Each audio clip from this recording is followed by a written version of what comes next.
Hello everyone, welcome to Tan45Engineering. We're here with yet another video in our Mastering Data Structures and Algorithms in Java. Today's topic is asymptotic notations, which is very important for understanding time complexities in figuring out better algorithms. So, asymptotic notations are fundamental concepts in algorithm analysis used to describe efficiency of algorithms. So, we generally go with always using the big O whenever we want to calculate the time complexity of an algorithm. We always go with big O only, but the asymptotic notations not only contain big O notation but omega notations and theta notations as well. So they provide us the upper bound, the lower bound, and the average bounds.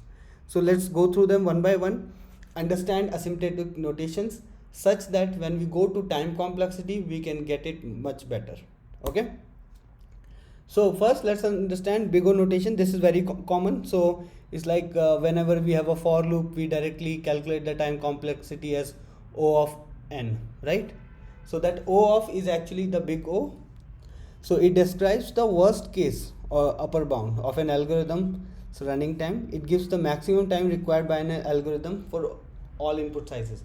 So big O notation actually focuses on the worst case scenarios. So what is the worst time what is the maximum amount of time that can be taken by this algorithm to finish its process? That is calculated by big O notations. So you can go through the definition as well, that if there exists any positive constant c and O such that for all the values of n greater than n0, the time complexity will always be less than f of n, c into f of n.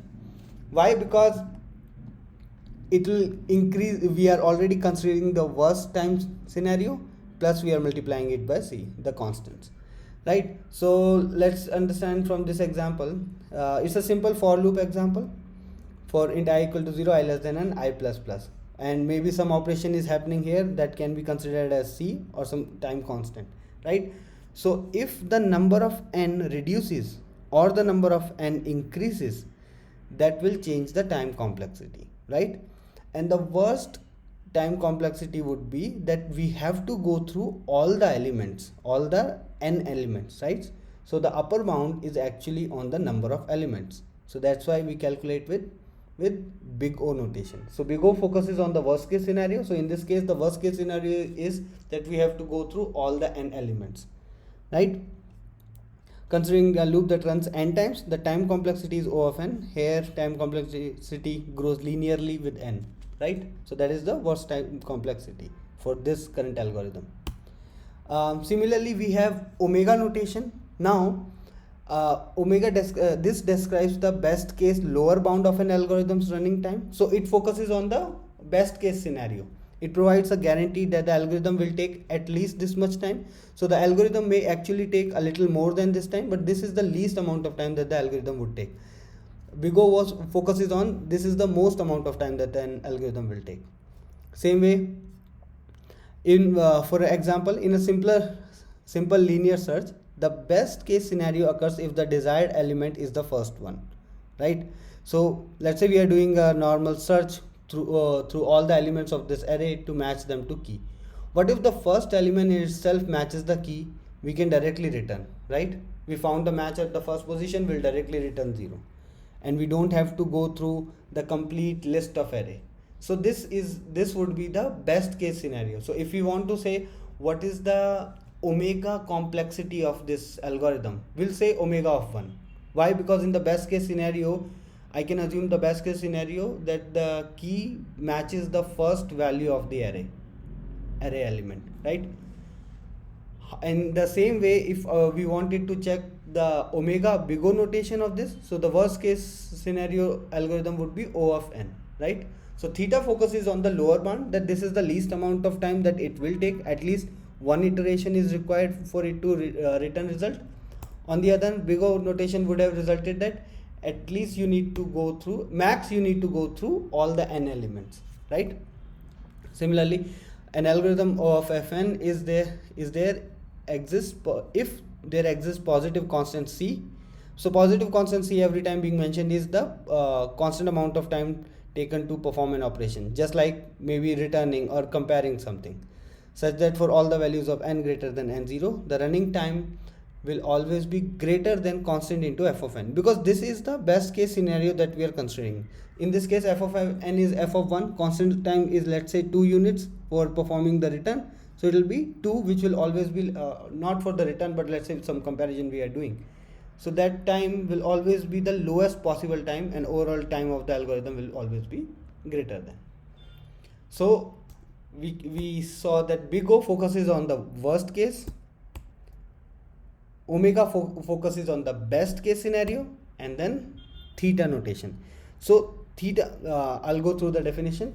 This or the purpose. This describes the tight bound of an algorithm's running time. It bounds the growth of the running time both from above and below, making it a precise way to describe the algorithm's performance. So in a way, it is what they are saying is theta notation goes for the average time bound. So we time bound from the upper end as well as the lower end. So this is the average amount of time that an algorithm would take, or the constant amount of time that cannot be changed based on the value of n.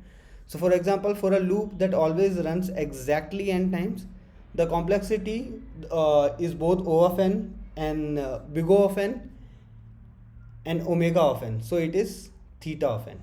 So why big O of n and omega of n is theta of n? So let's look at this example. For int I equal to 0, I less than n, I plus plus, right? Let's say we are doing some operation of calculating the sum. So the worst time complexity is that we have to go through all the n elements. The best time complexity is that yes, we have to go through all the n elements because we have to perform a summation on all the n elements. So the worst is O of n, the best is omega of n, so the average is theta of n, right? Because the average time taken will not get changed. And if you see in the definition, their time lies between the worst case and the best case scenarios, right?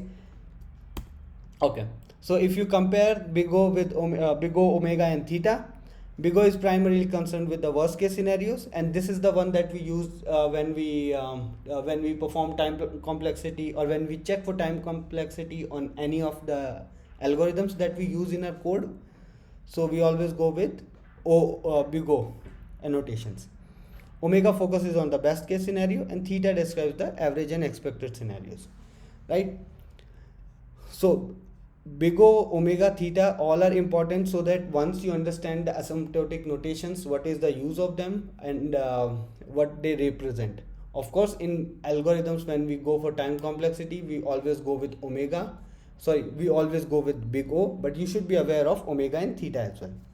Now let's take an example of, let's say from code example, if we consider a binary search algorithm. Okay, now for big O, it is log of n, right? Because it considers the worst case. What is the worst case?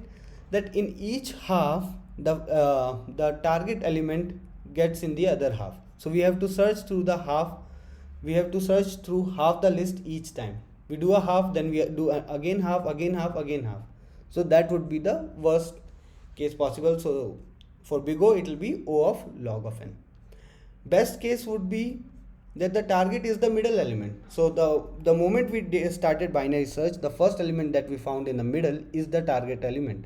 That is the best case scenario. So it will come as omega of 1, right? Omega is for the best case, worst case big O. Now for the time bound theta, average case scenario will always involve doing a repeated halving. So that's why theta will also come as theta of log of n, because in average scenario we will always be doing either it's in the left half or the right half. Worst case is also log of n, and average case is also log of n. Best scenario is omega of 1, right? Now in the end, just for everyone to understand, a few code examples for each notations. So for big O, we are doing a linear search. Now you can see it's a normal search algorithm where we are running from I equal to 0 to I less than array of length, right? If the value of n increases, the time taken will increase. If the value of n reduces, the time taken will reduce. So from the big O perspective, the worst case scenario possible is O of n time complexity, where it means that we would have to go through all the n elements of the array, right? Similarly, we have for omega, where we want to find the minimum in unsorted array, right? It's an unsorted array. We have to find a minimum element. Let's say the minimum element was 0 already. We assigned it to min. Now we started our search for minimum element from I equal to 1. And every time we check if array of I is less than minimum, let's assume that minimum was array of 0. So no, this case will be false. Array of next element will not be less than minimum. So loop will never enter min equal to array of I.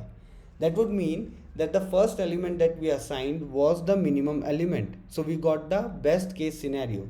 The flow does not have to enter this piece of code in for rest of the comparisons. So since it's a best, that could be a best case scenario example, we go with omega of 1, right? Similarly for theta, we'll say we want average time complexity. So let's say we'll calculate for sum of elements. Now sum of elements cannot have a best case or a worst case scenario, because in this we have to go through all the n elements. In the best case also we have to go through all the elements in the array, in the worst case also. So the time complexity will remain constant in this one, and it will be dependent on n. So average time complexity would be theta of n, right? In this case actually worst time complexity will be O of n, and the best time complexity would be omega of n, and hence the average time complexity is also theta of n. I hope this video makes it clear for everyone. In the next video we will be taking a deep dive in time complexity, but understanding asymptotic notations and why we actually always go with big O is very important and necessary. So please go through the video. If you have any questions, please let me know in the comment section. In the end, thank you. Please like, share and subscribe. Thank you.